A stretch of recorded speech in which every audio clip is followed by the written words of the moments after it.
اللهم انفعنا بما علمتنا وعلمنا ما ينفعنا وزدنا علما وبارك لنا في علمنا وارزقنا الإخلاص في القول والعمل كاملا وعلما نافعا لا ينسى وتوفيقا دائما وصحة ويقينا وعافية.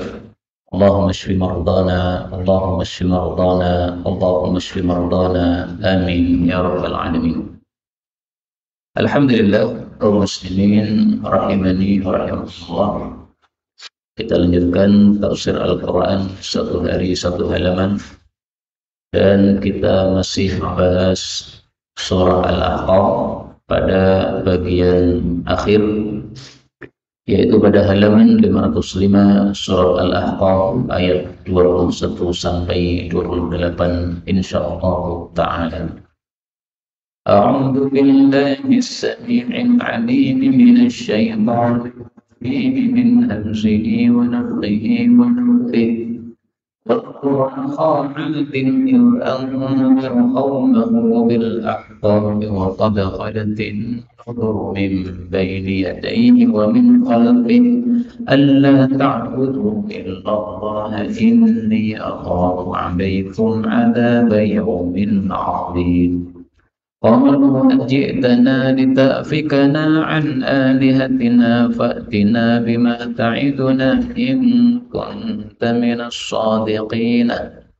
قال إنما العلم عند الله وأبلغكم ما أرسلت به ولكني أراكم قوما تجهلون.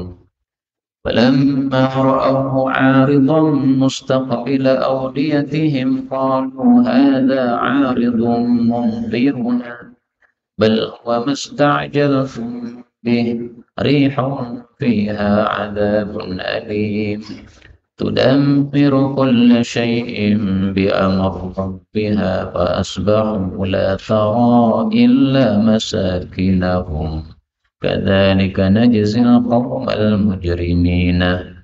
ولقد مكناهم في ماء مكناكم فيه وجعلنا لهم سمعا وأبصارا وأفئدة فما أغنى عنهم سمعهم ولا أبصارهم ولا أفئدتهم من شيء إذ كانوا يجحدون بآيات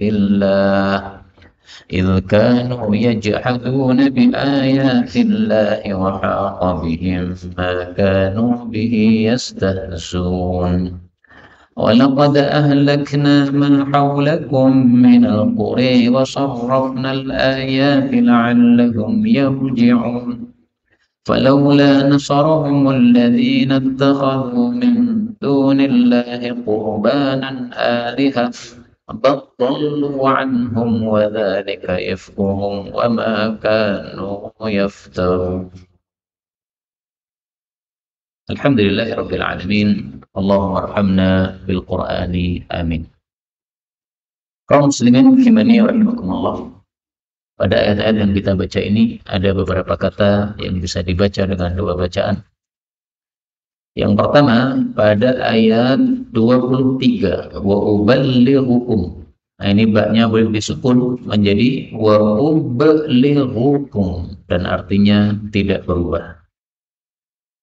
Kemudian pada ayat yang ke-25 bi amri rabbiha, ra ketemu ra boleh diidgham bi amri rabbiha. Kemudian la yura boleh dibaca la tara. Tetapi kalau dibaca la tara, maka otomatis masakinuhum berubah menjadi masakinahu. Kemudian pada ayat yang ke-26 yastahzi'un, seperti biasa hamzah boleh dihapus menjadi yastahzu. Dan ini ada di semua ayat Quran seperti itu, boleh dihapus. Kemudian terakhir ini lam ketemu dengan dha. Ini makhrajnya kan dekat. Nah di sini dha juga dalam. Nah, maka karena makhrajnya dekat boleh idgham. Badallu sehingga lamnya hilang. Ini semuanya adalah qiraah mutawatirah yang sumbernya dari Sayyidina Rasulullah sallallahu alaihi wasallam. Adapun tafsirnya secara ringkas, Allah mengatakan pada surah Ahqaf ayat 21, "Wadhkur dan ingatlah wahai Nabi Muhammad akha Adin, saudaranya kaum Ad, maksudnya Nabi Hud alaihi salam. Ketika antara dia mengancam, memberikan ancaman kaumahu kepada kaumnya bil Ahqaf, di tempat namanya Ahqaf. Waqad dan sungguh khalat telah lewat an-nudhuru, pengancam-pengancam, yaitu rasul-rasul, min baini yadayhi, di depannya, wa min khalfi, dan di belakangnya. Maksudnya di sekitar-sekitarnya kota tersebut. Allah, bahwasanya janganlah ta'budu, kalian menyembah, illallah, selain Allah subhanahu wa ta'ala. Ini sesungguhnya aku, akhafu, saya takutkan, alaikum, terhadap kalian wahai kaumku, adzaba, siksaan, yaumin azimin, satu hari yang besar, yaitu hari di mana Allah mengirimkan siksa kepada orang-orang yang kafir kepada nabi mereka. Kaum muslimin rahimani wa rahimakumullah, ayat ini tujuannya adalah untuk memberikan tasliyah. Tasliyah itu artinya menghibur kepada Nabi Muhammad sallallahu alaihi wasallam. Kenapa beliau dihibur? Karena beliau susah, sedih. Kenapa sedih? Karena diingkari oleh kaum-kaumnya, yaitu orang-orang kafir Quraisy. Nah, maka untuk menghibur Nabi Muhammad sallallahu alaihi wasallam, Allah ceritakan kisah-kisah nabi-nabi terdahulu supaya beliau mengambil pelajaran. Nabi terdahulu juga diingkari oleh kaumnya, tapi akhirnya ditolong oleh Allah Subhanahu wa ta'ala. Nabi Muhammad juga begitu, sekarang diingkari kaumnya, nanti akan ditolong oleh Allah Subhanahu wa ta'ala. Maka tujuan dari kisah-kisah ini disampaikan oleh Allah, yaitu untuk meneguhkan hati Nabi kita Muhammad sallallahu alaihi wasallam.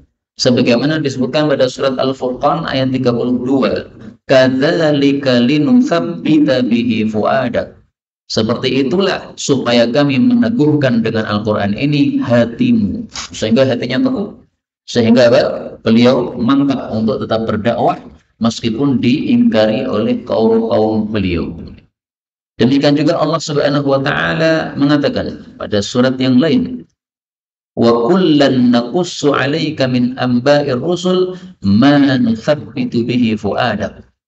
Dan masing-masing telah kami ceritakan kepada engkau wahai Muhammad dari kisah-kisah para rasul, tujuannya supaya engkau itu menjadi teguh hatinya. Allah teguhkan hati Nabi Muhammad dengan cerita-cerita tadi. Maka menyampaikan satu ceramah dengan model cerita itu ada dalilnya. Sehingga seorang khatib Jumat misalnya menyampaikan khutbahnya, yang disampaikan adalah cerita, untuk diambil pelajarannya.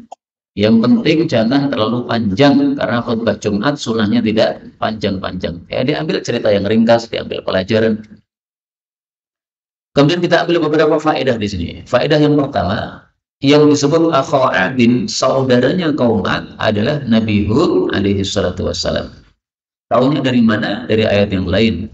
Allah mengatakan wa ila adin akhahum huda pada surat Al-A'raf ayat 65 dan surat Hud ayat 50. Dan kepada kaum Ad kami kirim saudara mereka, yaitu Nabi Hud alaihi salatu wassalam. Faedah kedua, kaum Ad ini disebut juga dengan nama Ad al-Ula, Ad yang pertama. Karena Nabi Hud diutus kepada dua kelompok. Nah, maka disebut kelompok pertama sama kelompok yang kedua. Yang pertama disebut apa? Adanil ula. Dan itu disebutkan oleh Allah pada surat An-Najm ayat 50. Adanil ula, kaum Ad yang pertama, yaitu Nabi Hud diutus pertama kali kepada mereka. Faedah berikutnya, yang dimaksud Ahqaf itu adalah gunung yang di situ ada guanya, itu namanya Ahqaf.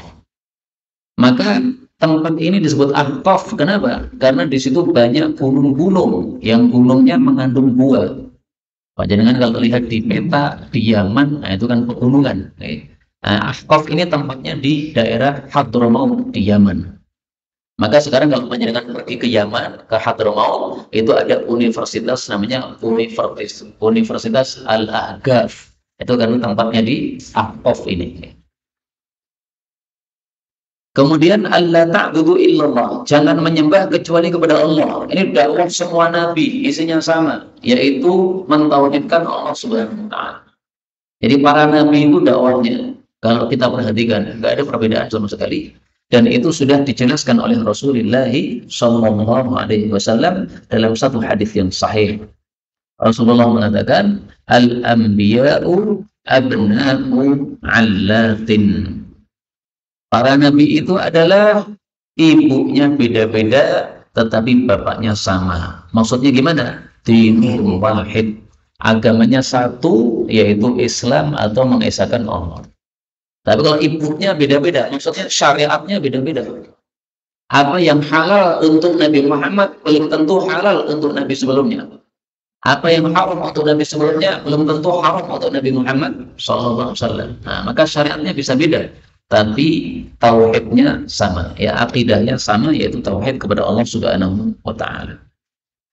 Dan lanjutkan ayat 21, qalu, mereka mengatakan, ajibtana, apakah engkau datang kepada kami, lita'fikana, supaya engkau menghalangi kami, an alihatina, dari Tuhan-Tuhan kami. Fatina, maka datangkanlah kepada kami, wahai Muhammad, wahai Nabi Hud, ya, bima ta'iduna, dengan apa yang engkau janjikan kepada kami, yaitu siksa dari Allah. In kunta, jika adalah engkau, wahai Nabi Hud, minas shadiqin, termasuk orang-orang yang jujur, yaitu betul-betul ada siksa dari Allah Subhanahu wa ta'ala. Jadi kaumnya Nabi Hud menantang Nabi Hud alaihissalatu wassalam, kalau kamu betul-betul bisa bicaranya jujur, bahwasanya nanti akan datang siksa, nah silahkan kirim siksa. Saya tunggu siksa Allah. Kalau bisa didatangkan sekarang, saya tunggu. Maka mereka melakukan dua kesalahan di sini. Kesalahan pertama, mereka tidak mau meninggalkan alihah, Tuhan-Tuhan. Jadi mereka sudah terbiasa nyembah Tuhannya banyak. Maka disuruh nyembah satu Tuhan itu merasa susah. Seperti kalau panjenengan sudah biasa makan dengan beraneka macam lauk, disuruh makan satu lauk susah. Coba misalnya setahun ini panjenengan mencoba gitu, lauknya cuma kawan, nggak berubah. Nah pasti susah nih. Karena sudah terbiasa Pak, lauknya berbeda-beda. Nah lauk tok susah. Nah demikian juga mereka begitu, sudah terbiasa menyembah banyak Tuhan, disuruh nyembah satu Tuhan, nggak bisa. Ini kesalahan yang pertama mereka. Mereka nggak pakai nalar sehingga mereka menyembah banyak Tuhan, mengikuti nafsu saja. Sudah biasanya nyembah banyak. Padahal kalau pakai nalar nggak mungkin Tuhan banyak itu. Karena kalau Tuhannya banyak, yang ngatur alam semesta nanti rebutan. Yang satunya pengen hujan, yang satunya pengen kering, yang satunya pengen panas, yang satunya pengen dingin. Rusak alam semesta ini. Harus satu yang mengatur. Kemudian kesalahan kedua mereka adalah mereka menantang siksa didatangkan. Fatina bima ta'iduna. Dan ini dilakukan oleh orang-orang kafir sejak zaman dulu sampai Nabi Muhammad SAW. Surat Ankabut ayat 53. Wa yasta'jilunaka bil 'adzab, dan mereka minta disegerakan kepada kamu wahai Muhammad untuk diturunkan siksa. Allah jawab, walaula ajalun musammal laja'ahumul 'adzab. Kalau belum ditentukan oleh Allah bahwasanya siksa itu akan diundur sampai kiamat, Allah pasti akan kirimkan siksa kepada mereka. Jadi khusus untuk umatnya Nabi Muhammad, Allah nggak akan kirim siksa kepada mereka. Allah tidak akan kirim siksa yang menghabiskan mereka. Karena Allah masih menunggu barangkali mereka tobat. Allah masih menunggu barangkali ada keturunan mereka yang masuk Islam. Nah, maka karena sudah ada ketetapan seperti itu, Allah tidak kirim siksa kepada kaum Quraisy waktu itu yang minta disegerakan siksa. Ayat 23. Qala, Nabi Hud mengatakan, innama, sesungguhnya tiada lain, al-ilmu, ilmu itu indallahi, di hadapan Allah. Maksudnya ilmu tentang siksa itu adanya pada Allah. Saya nggak ngerti saya. Beliau hukum, dan aku menyampaikan kepada kalian ma ursiltu bih, apa yang saya diutus dengannya. Walakinni, akan tetapi saya ini arakum, melihat kalian qauman tajhalun, kaum yang bodoh. Jadi maksudnya kalau masalah siksa saya nggak tahu.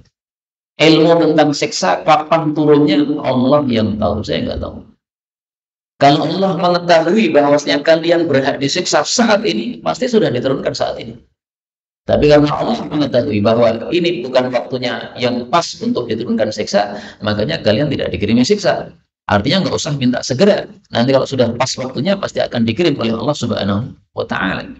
Adapun tugas saya, ublirukum, saya hanya menyampaikan. Jadi kalian kafir atau iman itu bukan urusan saya. Itu urusan kalian sama Allah. Allah kirimkan siksa itu terserah Allah. Allah tunda siksa terserah Allah. Kalau saya cuma menyampaikan. Kemudian beliau tegur mereka, kalian tuh kaum yang bodoh. Kenapa dikatakan bodoh? Karena minta disegerakan siksa. Nantang Allahnya kan mulia kan. Mestinya orang berbuat salah minta maaf kepada yang dia berbuat salah padanya. Syirik itu salah kepada Allah. Nah, mestinya minta maaf sama Allah, tobat, bukan malah nantang. Kalau mau silahkan datangkan siksa. Nah, ini nantang seperti ini menunjukkan tololnya mereka, bodohnya mereka. 24. Falamma maka ra'auhu, mereka melihat siksa aridun, sebagai awan yang datang, mustaqbila, yang mendatangi, audiyatihim, yang menghadap kepada audiyatihim, lembah-lembah mereka. Mereka berkata, hada, ini adalah aridun, awan yang datang, mumtiruna, yang akan memberikan hujan kepada kami. Maka Allah jawab, bahkan huwa, dia itu, masta'jaltum bih, apa yang kalian minta segera terhadapnya, yaitu siksa. Yaitu apa? Rihun, angin, fiha, di dalam angin itu, azabun alim, ada siksaan yang menyakitkan. Kaum muslimin rahimani wa rahimakumullah. Jadi akhirnya Allah kabulkan permintaan mereka. Mereka minta datangkan siksa. Nah, Allah kirimkan siksa. Siksanya berupa apa? Awan datang.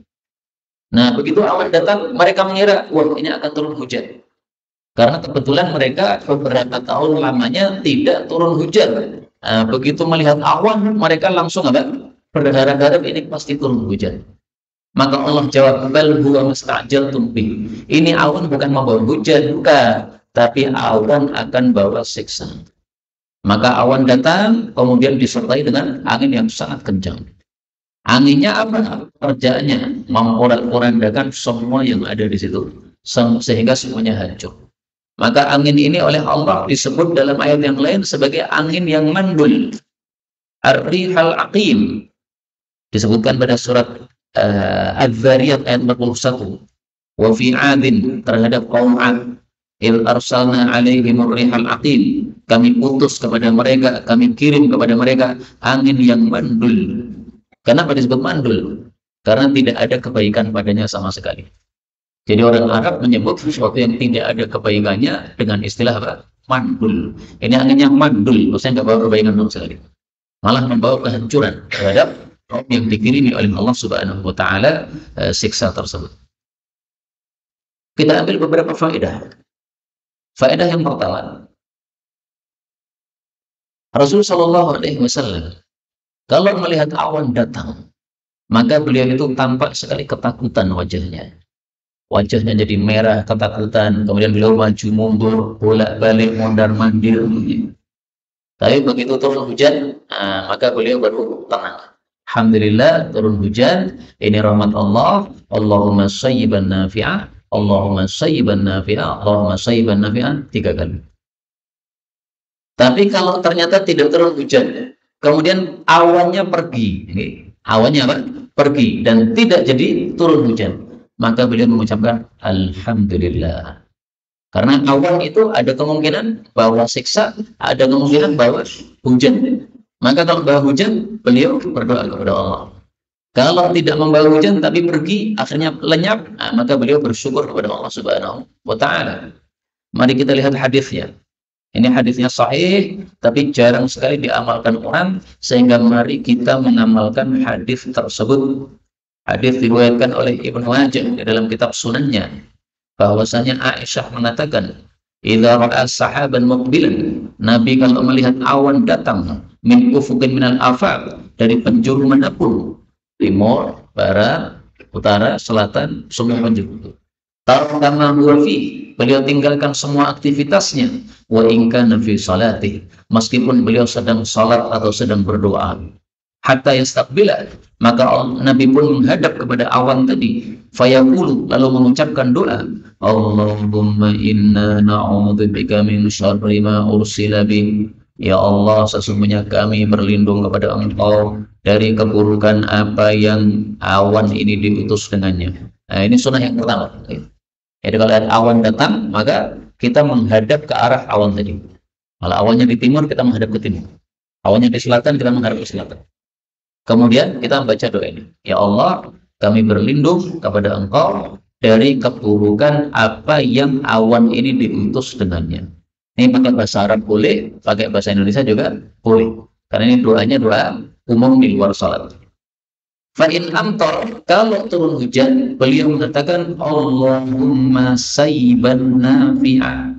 Ini boleh sayyiban, boleh juga soyiban. Biasanya kan soyiban. Nah, ini boleh diganti sin, gampang. Sayyiban. Maka ini diulangi 2 kali, atau diulangi 3 kali. Ya Allah, berikanlah hujan yang manfaat. Ini sunnah yang kedua, kalau turun hujan. Wa in kasyafahullah, kalau Allah menyingkap awan tadi, jadi awannya pergi. Walam yumtir, tidak terjadi hujan. Hamidallah ala dzalik, maka beliau mengucapkan alhamdulillah. Ini sunnah yang ketiga. Nah, makanya saya katakan ini sunnah jarang diamalkan orang. Mari dihidupkan. Awan datang, kita menghadap, berlindung dari keburukan.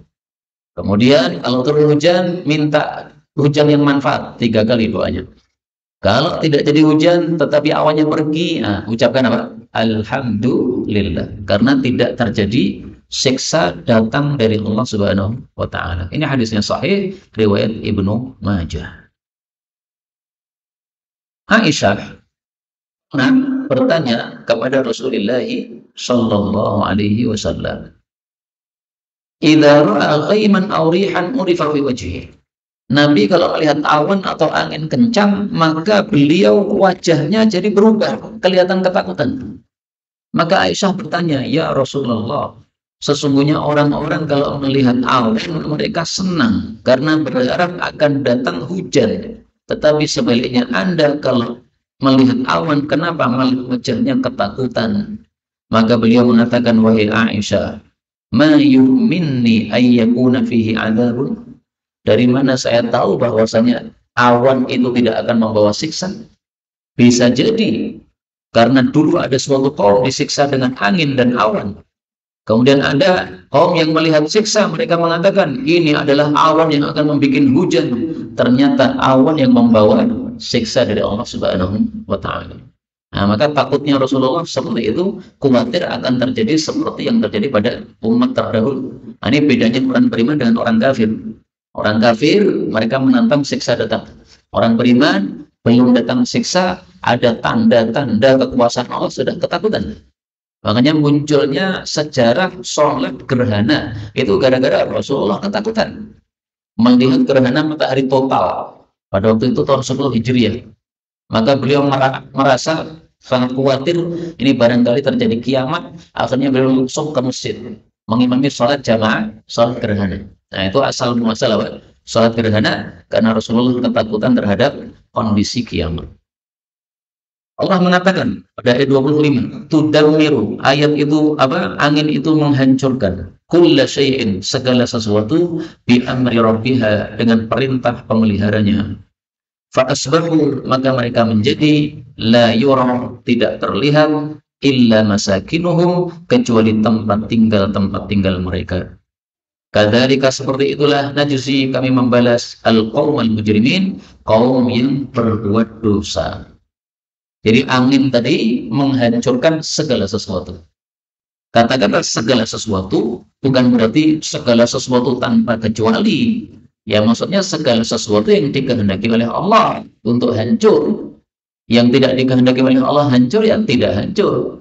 Misalnya gunung, apakah ikut hancur pada waktu itu? Nah, tampaknya tidak. Kemudian apalagi ya, rumah-rumahnya apakah termasuk yang hancur? Tidak juga, karena di sini la tar illa masakinahum.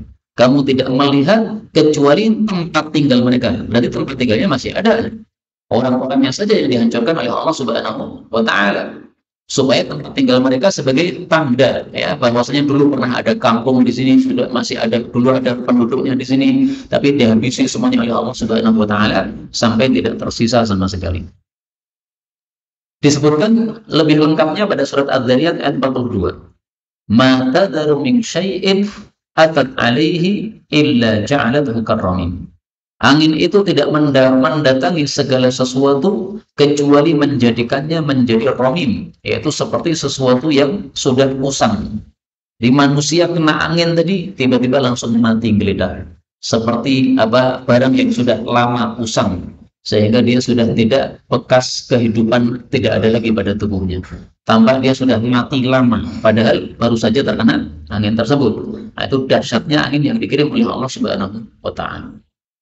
26. Walaupun dan sungguh-sungguh makannahum, kami telah memberikan posisi kepada mereka, fima, pada apa yang immakannahum, sungguh kami berikan posisi kepada kalian wahai orang-orang kafir Quraisy, fihi, padanya. Maksudnya Allah sudah memberikan mereka kekayaan di dunia, mereka menguasai harta yang banyak, memiliki pengikut yang banyak, sama dengan orang-orang kafir Quraisy yang hartanya juga banyak, yang pengikutnya juga banyak. Allah katakan wa ja'alna, dan kami jadikan lahum, bagi mereka, sam'an, pendengaran, wa absaran, dan penglihatan, wa afidatan, dan perasaan atau hati.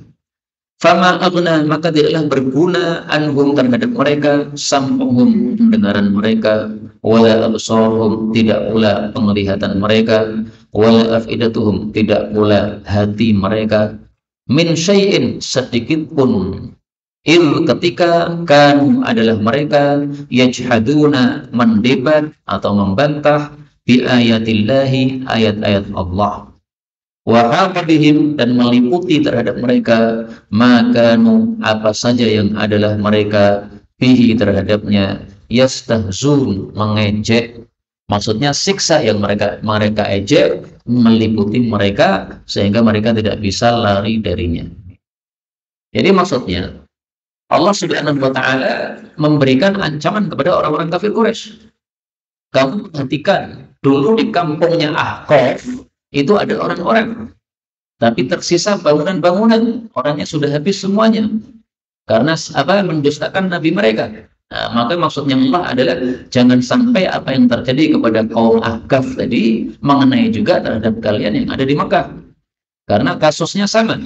Mereka kedatangan Nabi, mereka tolak dakwah Nabi, akhirnya Allah kirim siksa. Nah, maka orang-orang kafir Quraisy oleh Allah disuruh ambil pelajaran. Ini Muhammad saya kirim kepada kalian, membacakan ayat-ayat. Kalau kalian mendustakan Muhammad, kami bisa kirim angin sebagaimana kami kirim angin kepada kaum 'Ad. Maka surat Al-Ahqaf ini termasuk surat yang turunnya di waktu di Mekah, sehingga Allah Subhanahu wa taala memang mengancam orang-orang kafir yang berada di Mekah, yang mereka tidak kunjung masuk Islam, dan mereka baru masuk Islam terlambat pada tahun 8 Hijriah ketika Rasulullah menaklukkan kota Mekah atau Fathu Mekah. Nah, baru mereka pada masuk Islam terpaksa. Nah, sebelum mereka masuk Islam sudah bertubi-tubi Allah kasih ancaman ayat-ayat seperti ini, suruh mengambil pelajaran dari umat-umat terdahulu, karena kejadian umat terdahulu bisa terulang sebagaimana Allah Subhanahu wa taala menghancurkan umat terdahulu, Allah bisa menghancurkan umat berikutnya. Ayat 27. Walaqad, dan sungguh-sungguh, ahlakna, kami telah menghancurkan, ma haulakum, apa yang ada di sekitar kalian wahai orang-orang kafir Quraisy, minal qura, dari negeri-negeri, wasarrafna, dan kami telah menjelaskan, al-ayati, ayat-ayat, la'allahum, supaya mereka, yarji'un, kembali, yaitu kembali kepada Allah Subhanahu wa taala, menyembah Allah Subhanahu wa taala. Jadi maksudnya Allah menyuruh orang-orang kafir Quraisy untuk melihat kondisi umat-umat terdahulu yang sudah dihancurkan oleh Allah, tinggal tersisa bangunan-bangunan mereka. Suruh ambil pelajaran. Maka Allah katakan, ma haulakum, semua yang di sekitar kalian, di sekitar Mekah, yang bisa terlihat oleh mata mereka. Karena orang kafir Quraisy itu punya kebiasaan safar ke arah Yaman, safar ke arah Syam untuk dagang. Nah, ketika mereka pergi ke arah Yaman, mereka pasti akan menemui Ahqaf tadi. Sisa-sisa dari apa penduduk Ahqaf masih ada. Allah bacakan ayatnya dan suruh mereka untuk melihat. Mereka kalau ke arah mana? Syam. Mereka juga akan melewati kampung-kampung yang dihancurkan oleh Allah Subhanahu wa taala. Maka negeri-negeri yang dihancurkan ini, yang disebutkan pada ayat 27 ini, contohnya apa saja? Nah, contohnya yang pertama Ahqaf yang ada di Hadramaut tadi. Yang kedua kaum Tsamud. Ini mereka lewati ketika pergi ke arah Syam. Jadi kalau ke arah Syam pasti melewati kampung Tsamud. Maka mereka melihat bekas-bekas kaum Tsamud yang sudah dibinasakan oleh Allah Subhanahu wa taala. Yang Nabi Muhammad sudah bacakan kepada mereka ayat-ayat tentang kaum Tsamud. Mereka semuanya sudah mendengar cerita tentang kaum Tsamud dari Nabi Muhammad SAW. Nah, mereka melewati kampung tersebut, suruh ambil pelajaran. Dan sekarang kaum Tsamud ini bekas-bekas sisa-sisanya itu masih bisa kita lihat. Kalau kita lihat dari Google itu pasti akan muncul. Panjenengan tulis Diyar Tsamud. Diyar, nulisnya gini, Diyar Tsamud. Diyar itu artinya kampung, perkampungan. Tsamud, kaum Tsamud.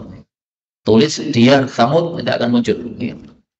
Dan bahkan konon pemerintah Saudi sekarang malah membuat Diyar Tsamud ini sebagai tempat wisata untuk orang-orang melihat ke sana bagaimana kehancuran umat terdahulu.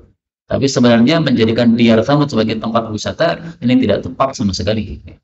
Karena Rasulullah pernah melewati Diyar Tsamud, Rasulullah mengatakan, jangan memasuki tempat-tempat yang dulu pernah disiksa oleh Allah kecuali dalam kondisi menangis. Kalau tidak bisa menangis, maka jangan masuk. Kenapa? Khawatir nanti siksa Allah akan menimpa kepada kita yang sedang melewati di situ. Jadi Allah Maha Mampu sehingga dulu pernah mengirim siksa di situ, bisa saja Allah sekarang ingin kirimkan siksa lagi di situ, sangat bisa. Karena itu menjadikannya sebagai apa?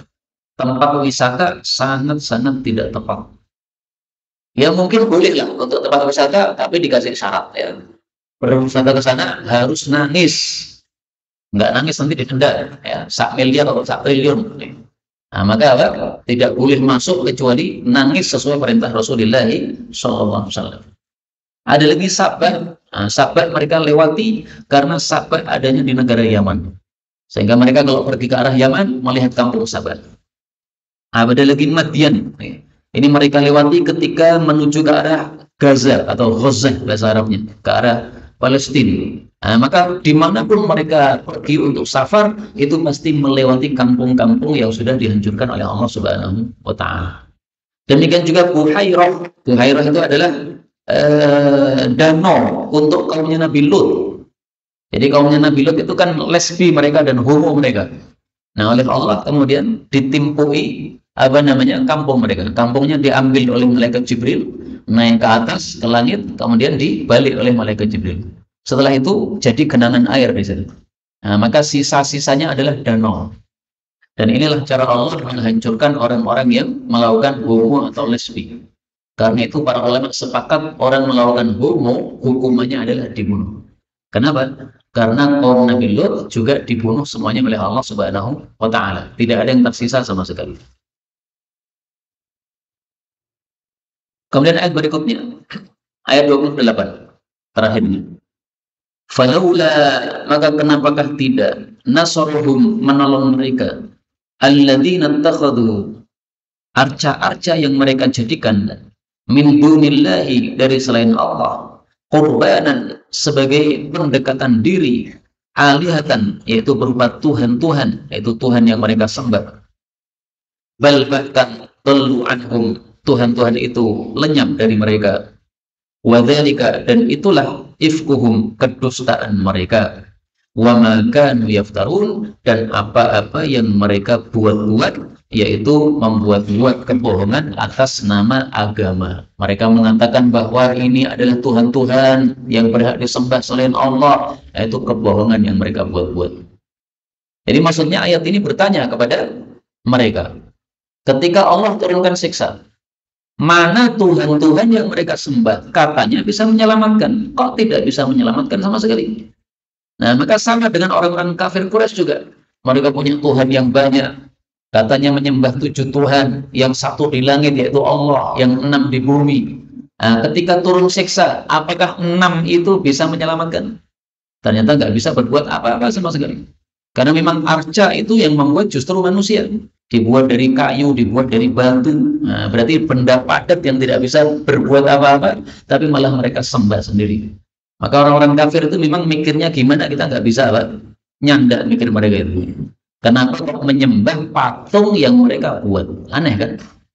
Asalnya batu tidak berbentuk. Mereka bentuk supaya menjadi seperti manusia. Setelah itu dianggap ini Tuhan kami. Kemudian disembah. Aneh sekali. Mestinya nyembah itu ya kepada zat yang berkuasa. Nah, itu baru nyembah yang benar. Supaya dia tidak kirimkan madhor, supaya dia berikan manfaat kepada kita. Nah, maka kita sembah. Maka di sini Allah bertanya, kenapa Tuhan-Tuhan yang kalian sembah itu tidak ada yang bisa menolong sama sekali? Dan di sini Allah sebutkan korbanan sebagai pendekatan diri. Kenapa disebut korbanan? Karena mereka kalau ditanya, kenapa ini arca-arca kalian sembah? Mereka katakan, ini arca-arca mendekatkan kita kepada Allah. Jadi nyembah Allah perlu perantara dulu. Perantaranya siapa? Arca-arca tadi. Allah dianggap Tuhan paling tinggi. Nah, Tuhan paling tinggi punya wakil-wakil. Wakil-wakilnya siapa? Arca-arca. Maka kalau kita nyembah arca-arca, ini lebih mendekatkan diri kepada Allah.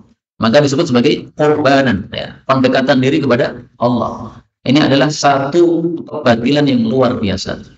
Nyembah Allah tidak perlu pakai perantara sama sekali, langsung saja nyembah kepada Allah Subhanahu wa Ta'ala. Masalah ini disebutkan di dalam surat Az-Zumar ayat 3. Walladzina ittakhadhu min dunihi awliya. Orang-orang yang mengambil wali-wali selain Allah, maksudnya menyembah selain Allah. Mereka mengatakan, mana butuhum, tidaklah kami menyembah mereka illa liyuqarribuna, kecuali supaya mereka mendekatkan kita ilallahi, kepada Allah, zulfa, dengan sedekat-dekatnya.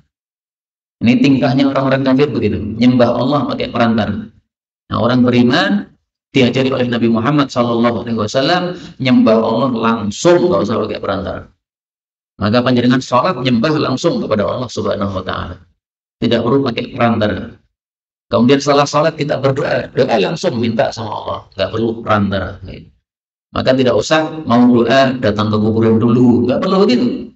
Doa dimanapun bisa, meskipun doa di kuburan juga boleh, tapi nggak perlu doa harus datang ke kuburan dulu, nggak perlu begitu. Sebagian orang kan begitu kan, di rumah nggak mau doa, di masjid nggak doa, tapi mau doa, pergi ke kuburan dulu, kuburannya wali fulan, baru sampai sana baru doa. Loh, kamu doa itu dimanapun Allah mendengar. Kenapa harus ke kuburan? Malah seperti orang-orang kafir tadi, seolah-olah kuburannya jadi perantara untuk disampaikan kepada Allah Subhanahu wa Ta'ala. Enggak perlu begitu. Rasulullah apakah mengajarkan seperti itu? Kalau kamu mau doa, datanglah kepada kuburanku dulu, doalah di situ. Enggak perlu. Rasulullah cuma mengatakan, ud'ullaha wa antum muqinuna bil ijabah, doalah kepada Allah dalam keadaan yakin pasti dikabulkan oleh Allah Subhanahu wa Ta'ala. Kemudian di sini Allah mengatakan wadzalika ifkuhum, itu adalah kedustaan mereka. Jadi Tuhan-Tuhan mereka disebut oleh Allah sebagai kedustaan. Karena memang bohong dikatakan sebagai Tuhan, nggak ada dalilnya sama sekali. Dan ini juga diucapkan oleh Nabi Ibrahim alaihissalam ketika mendakwai bapaknya dan kaumnya yang menyembah arca-arca. Surat As-Saffat ayat 86. Qala li abihi wa qawmihi madza ta'budun. Ingatlah ketika Ibrahim berkata kepada bapaknya dan kaumnya, apa yang kalian sembah? Aifkan, apakah kedustaan? Alihatan, Tuhan-Tuhan.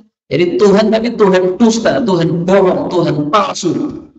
Kalau disebut dusta atau palsu, karena memang bukan Tuhan.